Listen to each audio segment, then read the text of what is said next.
I don't think I can do that. No, kidding. I'd like to welcome to the stage a French baccalaureate candidate who also decided that that wasn't enough of a challenge, so she needed an Art B certificate under her belt as well. Chloe Grison.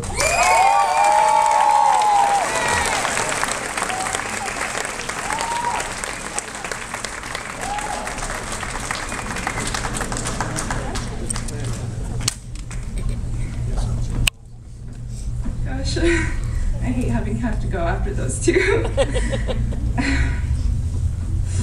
Okay. Mr. Martignon, esteemed teachers, fellow graduates, families, and friends. First of all, thank you for joining us in our celebration of this special day. As I look out in the auditorium today, I see a lot of familiar faces, people that I know, but also people that I recognize from my many years on campus. To me, this is the very essence of Lila. It's a small community where everyone knows everyone's business. It's what we call the Lila bubble.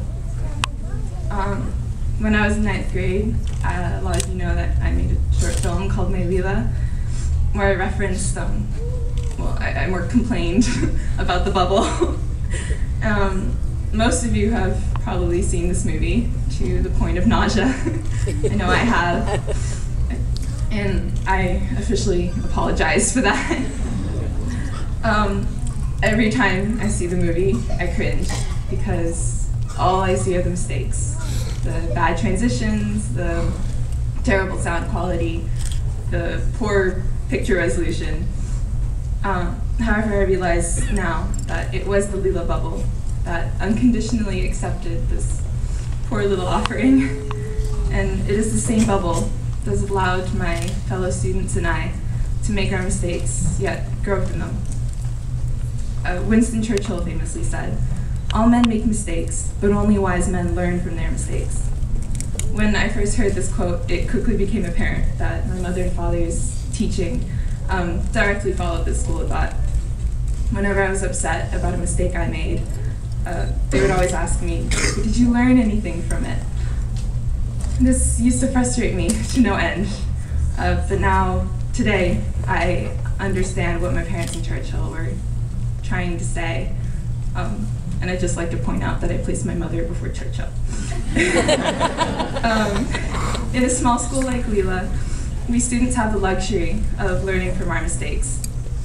Our teachers have demonstrated over the years how much they want us to succeed. Mistakes are pointed out, corrected, and then the lesson is learned, many times in an intimate class of 6. It is in these cases that we realize that the Lila bubble might not quite be so bad after all. I started at Lila in kindergarten, so that's 13 years. And that's a lot of mistakes. I like to think, though, that I've learned from every one of them. Tom Baudet, who wrote for NPR's All Things Considered, once said, "In school, you're taught a lesson and then given a test. In life, you're given a test that teaches you a lesson." My fellow graduates, as we embark on this next phase of our educational journey, we will face many of life's tests. And I say to you, embrace those tests. Thanks to Lila and to our families, we've had many years of making mistakes with the safety net. Now I feel that we're ready to go without a net. We're ready to savor every moment of our future and to make our contribution to the world. To my parents, my grandparents, my aunts and uncles, and the rest of my very large family, and to my friends, thank you for your love and support. To my teachers, thank you for your guidance and for sharing your knowledge with us. I stand here today because of all of you.